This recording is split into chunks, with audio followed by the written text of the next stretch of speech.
Bismillahirrahmanirrahim. Assalamu alaikum, dear students. This is Imran from FEI. This is class 9th Economics and Disaster Management. This is chapter number 2nd, Understanding the Indian Economy. This is the video number 3rd or lecture number 3rd of the chapter. Let's start today's first topic. Let us examine another way of classifying activities in the economy. तो इसमें हम organised sector और unorganised sector के बारे में पढ़ेंगे। अगर हम ऑर्गेनाइज्ड सेक्टर के बारे में बात करें तो ये वो सेक्टर होता है where the employment terms are fixed and regular and the employees get assured work. इसके अलावा they get paid leave, payment during holidays, provident fund etcetera. लेकिन अनऑर्गेनाइज्ड सेक्टर वो सेक्टर होता है where the employment terms are not fixed and regular as well as the enterprise are not registered with in the government. तो ये government के under में, registration के under में काम नहीं करते हैं। तो आपको यहाँ पे अंदाजा हुआ होगा कि यहाँ पे अगर हम बात करें ऑर्गेनाइज्ड सेक्टर में वो लोग आएंगे जो गवर्नमेंट जॉब्स करते हैं या उन प्राइवेट कंपनीज या स्कूल्स या हॉस्पिटल्स में काम करते हैं जो गवर्नमेंट रजिस्टर्ड होती है। लेकिन अनऑर्गेनाइज्ड सेक्टर वो होता है जैसे कि एग्रीकल्चर लेबर्स काम करते हैं या किसी ऐसी फैक्ट्री वगैरह में लोग काम करते हैं जो रजिस्टर्ड नहीं होती है। वहां पे उन लोगों को ओवर टाइम करना पड़ता है, उनके लीव्स को जो लीव वो लेते हैं उसके पैसे नहीं मिलते हैं, हॉलीडेज नहीं दी जाती है, सिकनेस लीव वगैरह के लिए भी पैसे काटे जाते हैं। अगर कोई लीव लेगा तो उनका एम्प्लॉयमेंट वहाँ पे अनऑर्गेनाइज्ड सेक्टर में सिक्योर नहीं होता है। इसके अलावा अक्सर लोग सीजनल वर्क करते हैं, तो कभी भी किसी को भी नौकरी से निकाला जा सकता है या सीजन खत्म हो जाएगा उसको वहां से निकाला जाएगा नौकरी से। तो ऑर्गेनाइज सेक्टर में लोग सिक्योर होते हैं, अनऑर्गेनाइज सेक्टर में जो लोग काम करते हैं वो सिक्योर उनके पास सिक्योर जॉब नहीं होती है। इसके बाद पब्लिक एंड प्राइवेट सेक्टर। तो पब्लिक सेक्टर वो होता है जिसको हम गवर्नमेंट, जिसमें सारे एसेट्स वगैरह जो सर्विसेज वगैरह जो प्रोवाइड करता है वो गवर्नमेंट करता है, जैसे कि रेलवेज, पोस्ट ऑफिस वगैरह कुछ एग्जांपल्स है पब्लिक सेक्टर की। दूसरी होती है प्राइवेट सेक्टर, जिसमें ओनरशिप ऑफ एसेट्स या डिलीवरी ऑफ सर्विसेज होती है कुछ प्राइवेट इंडिविजुअल्स के हाथ में या कुछ कंपनी, जैसे कि यहाँ पे Tata and steel company limited, TISCO, ये एक प्राइवेट कंपनी है या प्राइवेट इंडस्ट्री है। इस तरह से रिलायंस इंडस्ट्रीज लिमिटेड, तो ये भी प्राइवेटली ऑनर्ड एस्टेट्स है जो हम कह सकते हैं, जिनको हम यहाँ पे प्राइवेट कहते हैं। तो पब्लिक होती है गवर्नमेंट और प्राइवेट होती है प्राइवेट इंडिविजुअल्स के हाथों में जो सेक्टर्स होते हैं। तो ग्लोबलाइजेशन अगर हम सिंपल वर्ड्स में देखें तो ये होती है ऑन ए ग्लोबल लेवल। तो कोई भी चीज़ जो ग्लोबल लेवल पे या वर्ल्ड लेवल पे हम करते हैं, चाहे ट्रेड उसमें आता है, चाहे उसमें माइग्रेशन ऑफ पीपल होती है या उसमें कैपिटल इन्वेस्टमेंट होती है, पैसे इन्वेस्ट करते हैं, तो उन सभी चीज़ों को हम ग्लोबलाइजेशन कहते हैं। तो ये एक पुराना कंसेप्ट है जिसमें पुराने ज़माने से लोग एक जगह से दूसरी जगह, एक कंट्री से दूसरी कंट्री जाते थे और साथ में वो अपनी नॉलेज, अपनी स्किल, अपनी एजुकेशन या चीज़ें वगैरह भी एक जगह से दूसरी जगह पहुंच जाते थे। जैसे अगर हम बात करें 3000 BC में भी कहा जाता है कि जो इंडस वैली सिविलाइजेशन थे उनके ट्रेड लिंक्स थे मेसोपोटामिया, जिसको हम करंट डे इराक बोलते हैं, तो उस सिविलाइजेशन के साथ उनके इंटरनेशनल ट्रेड रिलेशंस थे। लेकिन उसके बाद जब हम देखते हैं कि बहुत सारे ट्रेडर्स ने इनिशिएटिव लिया कि उन्होंने इंटरनेशनल ट्रेड करना शुरू किया। इसके अलावा बहुत सारे रिलीजन जो दुनिया में आए, तो उनके मानने वाले या जो हम कह सकते हैं उनको फैलाने वाले दुनिया के अलग अलग कोनों में गए उस रिलीजन को फैलाने के लिए। जैसे कि क्रिश्चियन मिशनरीज वगैरह दुनिया के अलग अलग कोनों में गए।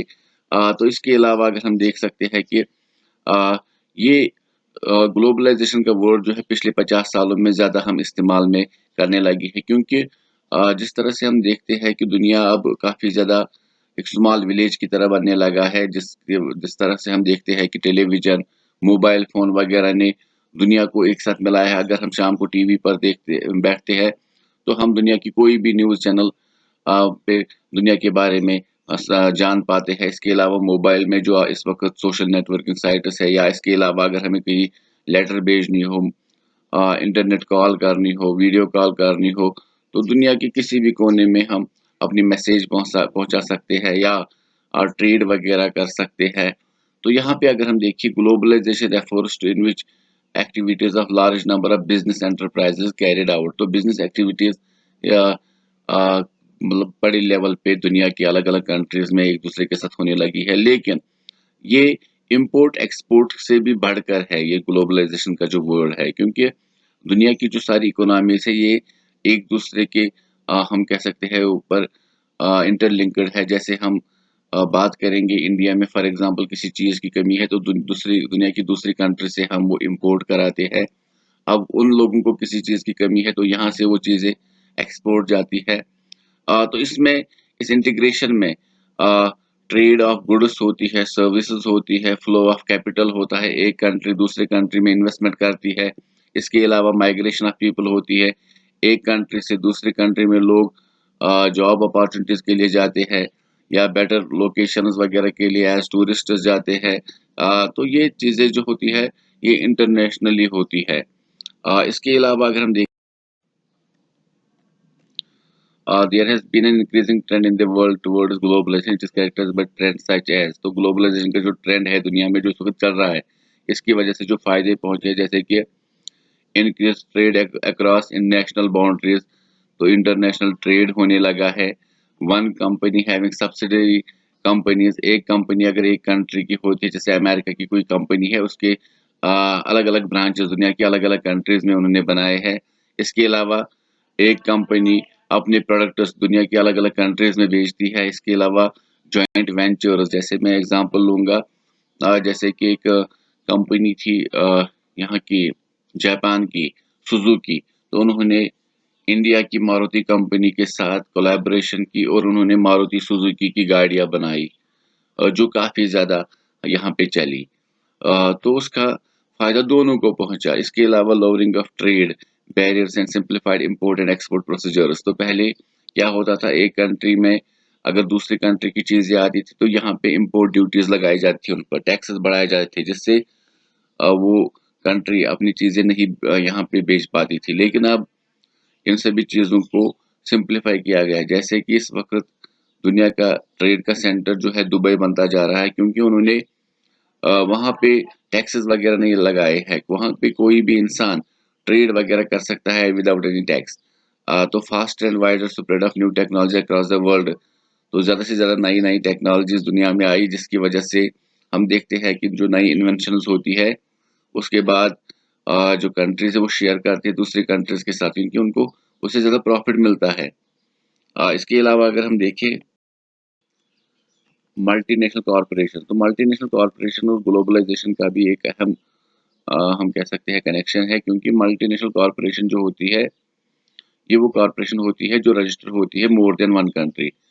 फॉर एग्जांपल इसराइल की कोई मल्टीनेशनल कॉरपोरेशन है, उन्होंने अपनी ब्रांचेस दुनिया की दूसरी कंट्रीज में भी बनाई है जहाँ पे वो प्रोड्यूस एंड सेल गुड्स करते हैं या सर्विसेज करते हैं बहुत सारी कंट्रीज में।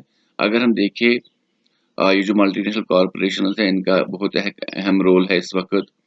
अगर हम देखें दुनिया के अलग अलग हिस्सों में हम यूएस बर्गर, इटली का पिज़्ज़ा या नूडल्स फ्रॉम चाइना वगैरह इस वक्त इस्तेमाल कर रहे हैं। अगर आप भी हम यहाँ पे देखोगे बहुत सारा जंक फूड वगैरह जो होता है वो हम इस्तेमाल करते हैं। दुनिया की अलग अलग जगहों से हम चीज़ें खरीदते हैं। जैसे हम किसी मोबाइल शॉप पे जाएंगे वहाँ पे सोनी का मोबाइल भी मिलेगा, सैमसंग का भी मिलेगा, एमआई नोट का भी मिलेगा। तो ये दुनिया की अलग अलग कंट्रीज में मोबाइल फोन्स बनते हैं। इसके अलावा अगर हमने देखा होगा जो कैमराज होते हैं वो भी दुनिया की अलग अलग उसमें लिखा होता है made in Japan, made in Taiwan वगैरह। तो ये इसी तरह से चलता है। जैसे कि आपने कोक, पेप्सी ये यूएसए की है, hyundai कोरिया की है, सुजुकी जापान की है। तो उन्होंने मारुति के बैनर के अंडर में यहाँ पे कार्स वगैरह बेच, जैसे मैंने पहले इसके बारे में कहा था। तो यह जो कैलकुलेटर वगैरह वो ताइवान में बना होगा। इसी तरह से बहुत सारी चीज़ें हम जो इस्तेमाल करते हैं दुनिया के अलग अलग कोनों में बनती है। इसकी वजह से भी दुनिया को काफ़ी ज़्यादा फ़ायदा पहुंचा, क्योंकि अगर हम फॉर एग्जांपल किसी अंडर डेवलपिंग कंट्री में रहते हैं तो वहाँ पे ज़्यादा इन्वेंशंस वगैरह नहीं होती है, नई नई चीज़ें नहीं आई है, तो क्या वो लोग प्रिमिटिव रहेंगे? उन लोगों का भी हक है कि वो दुनिया की किसी भी टेक्नोलॉजी का इस्तेमाल करें। तो इंटरनेशनल ट्रेड से इन मल्टीनेशनल कॉरपोरेशन से इस चीज़ को काफ़ी ज़्यादा फ़ायदा पहुँचा है।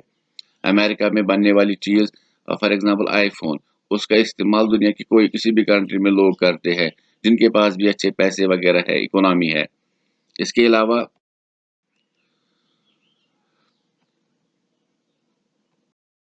मल्टीनेशनल कॉर्पोरेशंस ने अपने ऑफिसेज़ वग़ैरह या जो हम कहते हैं प्रोडक्शन के लिए जो फैक्ट्रीज़ वग़ैरह दुनिया के अलग-अलग हिस्सों में इसलिए बनाई ताकि उनको चीप लेबर मिले। सस्ते लेबर में उनको या इसके अलावा सस्ते रिसोर्सेज़ उनको मिले ताकि उनकी चीज़ें जो है वो कम कॉस्ट में अ, बनाई जाए और उसके बाद वो ज़्यादा से ज़्यादा प्रॉफ़िट कमा सके। जैसे कि फॉर एग्ज़ाम्पल अगर वो अमेरिका की कोई कंपनी है, अमेरिका में लेबर चीप नहीं है, वहाँ पे लेबर्स बहुत ज़्यादा पैसे लेते हैं। उसके बाद रिसोर्सेज़ अगर वहाँ पे नहीं होंगे तो उन्हें दूसरी कंट्री से उनको इम्पोर्ट कराना पड़ेगा। उसकी वजह से जो प्रोडक्ट है वो काफ़ी ज़्यादा महँगा पड़ता है। जैसे कि हम एग्ज़ाम्पल लेंगे अमेरिका के आईफ़ोन की, तो उसकी कीमत लाख 2 लाख से भी ज़्यादा होती है या मतलब उसके करोड़ों में भी होती है क्योंकि वो डायमंड्स वग़ैरह भी उसमें लगाते हैं। तो उसके बाद हम देखते हैं कि उसी आईफ़ोन की कॉपी चाइना वाले बनाते हैं क्योंकि वहाँ पे चीप लेबर है, रिसोर्सेज़ भी अच्छे से अवेलेबल है। तो वो 20-30 हज़ार का उससे अच्छा मतलब उसकी उससे अच्छी कॉपी वग़ैरह बनाते हैं, तो लोगों को वो सस्ती पड़ेगी। इसी तरह से इन मल्टीनेशनल कॉर्पोरेशन ने भी ऐसा ही कुछ ट्रेंड देखा। इसके अलावा इन्होंने क्या किया, उन्होंने दुनिया के अलग-अलग जगहों पे लैंड, बिल्डिंग, मशीन्स वग़ैरह खरीदी, जिसको कहा जाता है इन्वेस्टमेंट। तो इन्वेस्टमेंट करते हैं ताकि ये ज़्यादा से ज़्यादा कमा सके। तो जब भी कोई मतलब एमएनसी मल्टीनेशनल कॉर्पोरेशन दुनिया की दूसरी कंट्री में प्रॉपर्टी वग़ैरह खरीदती है, उसको बोलते हैं फॉरेन इन्वेस्टमेंट।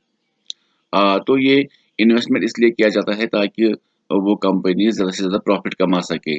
तो इन्होंने जॉइंट वेंचर्स भी करी है, जैसे मैंने मारुति और सुजुकी की एग्ज़ाम्पल दी, ताकि ये दोनों एक साथ पैसे कमा सकें कोलैबोरेशन की मदद से। इसके पीपल एज़ अ रिसोर्स, तो लोग भी एक रिसोर्स होते हैं। रिसोर्स के बारे में आप सभी ने पढ़ा होगा जियोग्राफी में, ये चैप्टर्स 7th क्लास ऑनवर्ड्स ही होते हैं। तो जो कोई भी चीज़ जो हमारी ज़रूरत को पूरा करे, तो उसको हम रिसोर्स बोलते हैं। तो अगर हम देखें अ, अगर हमारे पास फॉर एग्ज़ाम्पल लैंड है, उस पे हम एग्रीकल्चरल एक्टिविटी नहीं करेंगे, तो क्या वो वहाँ पे हम हमारे पास कोई क्रॉप वग़ैरह ग्रो हो सकता है? नहीं हो सकता है। इसी तरह से हमारे पास जो लोग होते हैं, अगर वो अनएजुकेटेड होंगे, अनहेल्दी होंगे तो वो भी अपनी कंट्री को कोई फ़ायदा नहीं पहुँचाएँगे। लेकिन अगर हमने उसी लैंड पर अ, जो एक रिसोर्स है, उस लैंड पे हमने उस लैंड को टिल किया, उसके बाद उसमें सीड्स किया, इरिगेशन फैसिलिटी वगैरह प्रोवाइड की, उसके बाद फर्टिलाइज़र्स वगैरह डाले, तो उसके बाद हम क्या अचीव करेंगे?